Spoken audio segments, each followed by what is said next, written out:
बाज ऐसे रंग बिरंगी कपड़े पहनकर मोदी के पैर छूने वालों, तुम्हारे बाप दादा की खबरों को जब छीन लिया जाएगा तुमको अंदाजा होगा। तुम जब चमचागिरी कर रहे हो नरेंद्र मोदी की जाकर, बड़े बड़े आस्थानों के तुम वाबस्ता, अरे याद रखो बड़े बड़े आस्थानों से वाबस्ता होने की बुनियाद पर तुम बड़े नहीं होते। अल्लाह का खौफ और उसके हबीब से मोहब्बत तुमको बड़ा बनाती।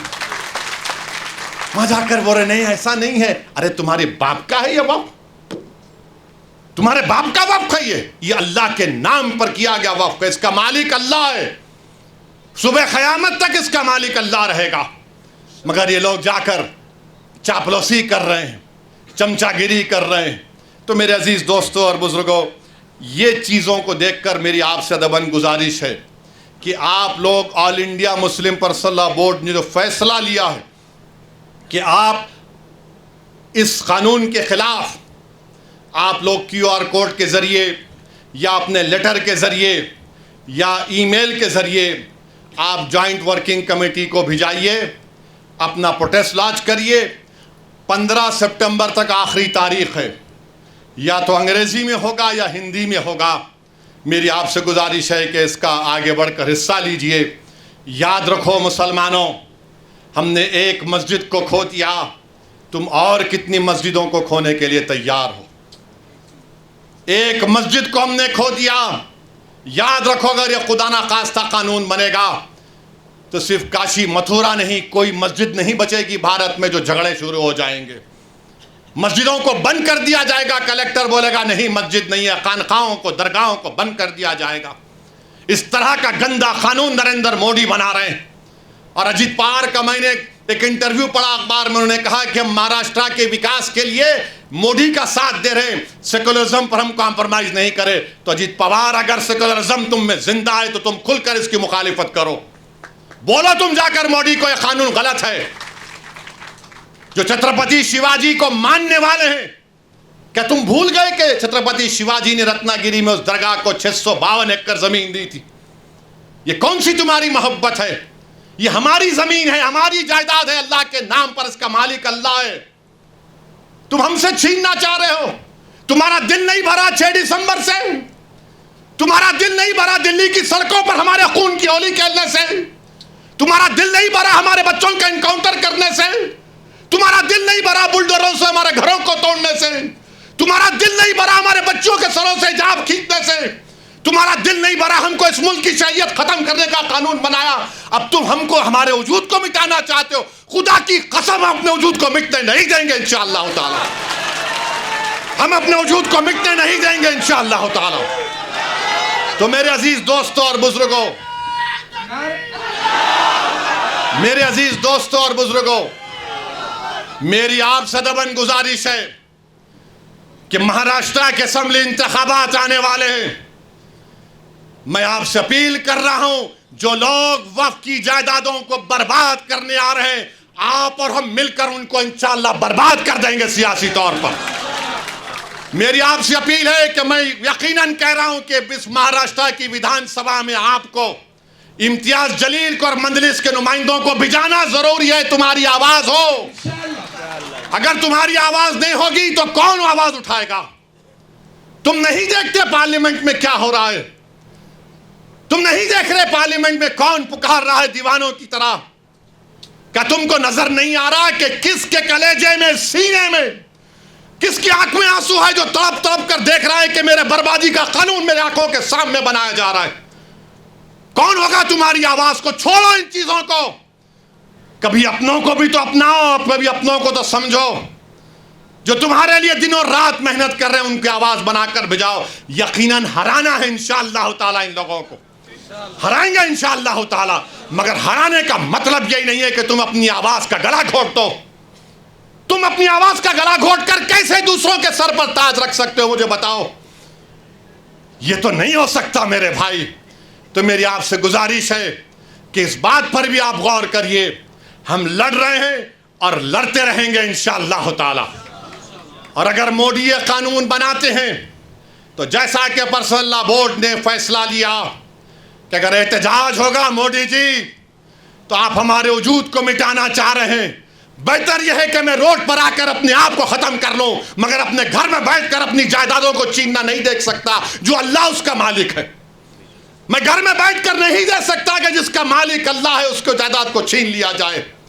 यह हुकूमत की जिम्मेदारी होगी। आपको अगर कानून बनाना है तो रोजगार दो, कानून बनाना है तो महिलाओं को बचाओ। अरे कैसा हमारा मुल्क हो चुका है कि उज्जैन में बीच सड़क पर फुटपाथ पर एक जालिम शैतान एक खातून की अस्मत रेजी कर रहा है। ये कैसा हमारा देश हो गया है? ये गांधी का मुल्क, ये आजाद का मुल्क, अंबेडकर का मुल्क, कि वो उसका वीडियो निकाल रहा है अस्मत रेजी का। ये कैसा हमारा वतन हो गया है जब हमने अंग्रेजों से कंधे से कंधा मिलाकर जलियांवाला बाग में अपनी जानों को दे दिया। हमने काला पानी की सजाएं हमारे हिंदू भाइयों के साथ काटी। आज एक अशरफ मुनियार को ट्रेन के डब्बे में पीटा जाता है तो कोई उफ नहीं बोलने तैयार। बचाना तो छोड़ो, कोई उफ बोलने के लिए तैयार नहीं है। याद रखो, जब आप अपनी लड़ाई नहीं लड़ेंगे कोई तुम्हारी लड़ाई नहीं लड़ेगा। तुम्हारी लड़ाई तुमको लड़ना पड़ेगा। तुम 70 साल से सोच सोच कर धोखा खा चुके हो कि कोई और हमारी लड़ाई लड़ेगा।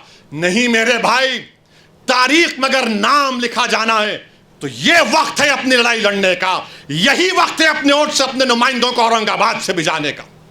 तो मेरी आप तमाम से गुजारिश है कि आप पर्सनल लॉ बोर्ड ने जो आपके सामने बात कही है, आप जॉइंट वर्किंग कमेटी को अपने एतराज़ात, अपना प्रोटेस्ट ईमेल और पोस्ट के ज़रिए भिजाइए। 15 सितंबर आखिरी तारीख़ है और अल्लाह से कसरत से दुआ करिए कि परवरदिगार तो हमको ज़िंदा रख कर ये नज़ारे मत दिखा कि हमारी ज़मीनें जिसका तू मालिक हमसे छीन ली जाए। अल्लाह से हम गिड़गिड़ा कर सरबसूद होए, अल्लाह से गिड़गिड़ा कर भीख मांगे, इत्तेहाद पैदा करिए। ये क़ानून ना देवबंदियों के मफाद में है, ना बरेलवियों के मफाद में है, ना अहले हदीस के मफाद में है, ना बोरी समाज के मफाद में है, ना अथना शरी शिया के मफाद में है, ना आगा खानी शियाओं के हक़ में है, किसी के हक़ में नहीं है। ये सिर्फ़ और सिर्फ मोदी जायदादों को छीनने के लिए कानून बना रहे हैं। अल्लाह इन जायदादों की हिफाजत करे। अल्लाह हमको इतनी इत्तेहाद पैदा करे कि मुत्तहदा तौर पर इस कानून को रोकें और अल्लाह सुब्हानहू व तआला इन ऐसे हुकूमतों को, ऐसे पार्टियों को अल्लाह सियासी तौर पर इंतखाबात में इनको शिकस्त दे, बदतरीन शिकस्त दे।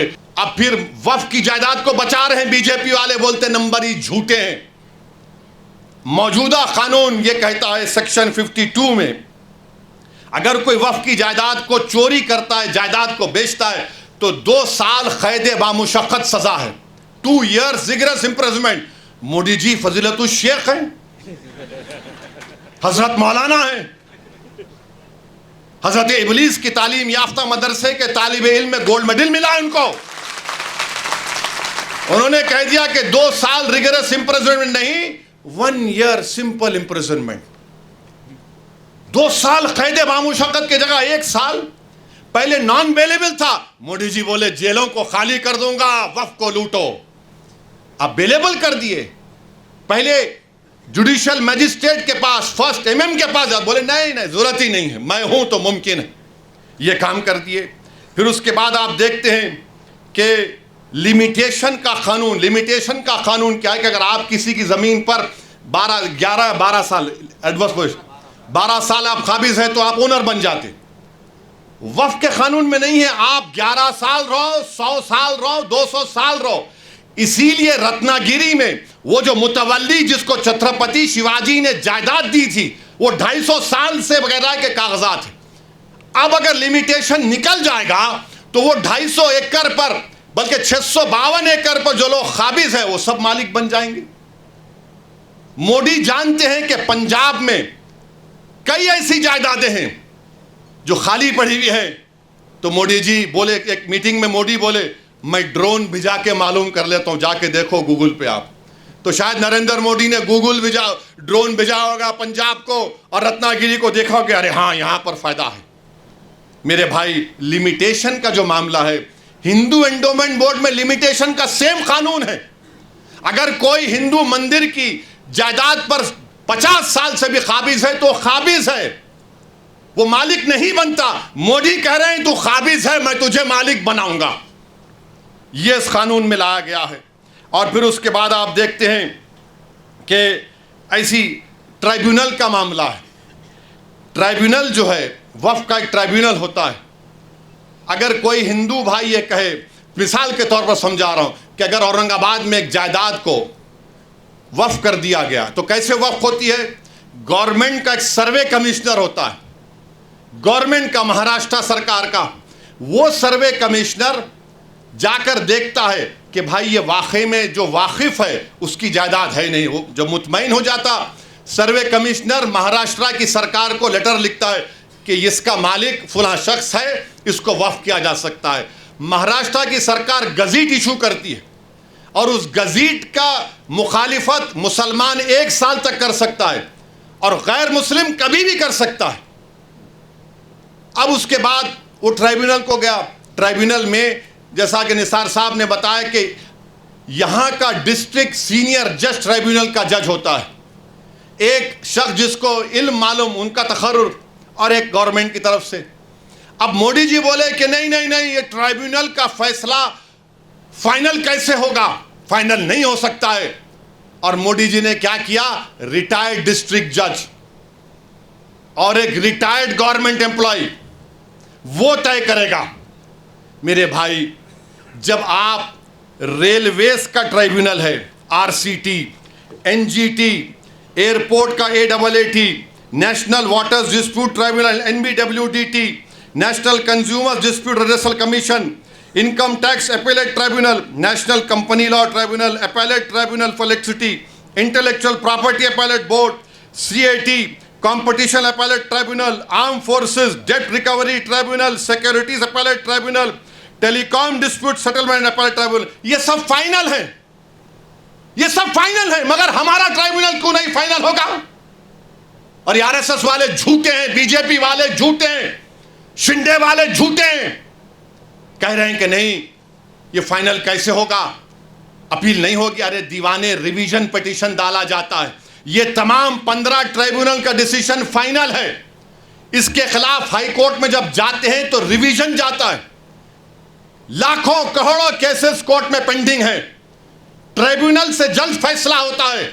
मगर मोदी जी बोले नहीं, ट्राइब्यूनल फाइनल नहीं होगा, रिवीजन नहीं, अपील माने फिर अपील सुनना हाई कोर्ट। अच्छा, उसमें हैरत अंगेज बात देखिए, अब ट्राइब्यूनल में केस चलता है। मोदी जी ने कह दिया कि अगर महाराष्ट्र की सरकार यह कानून बनने के बाद ट्राइब्यूनल नहीं बनाती है तो उन्हें डायरेक्ट हाई कोर्ट चले जाना।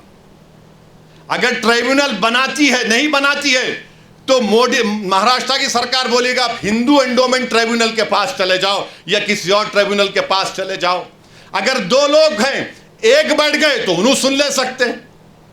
अभी निसार साहब बता रहे थे, दोनों में झगड़ा हो गया तो क्या होगा, उसका भी कोई प्रोविजन नहीं। यानी अगर आप देखेंगे तो हर तरीके से, हर जाविये से आप देख रहे हैं कि जायदाद को मुसलमानों से छीन लिया जाए।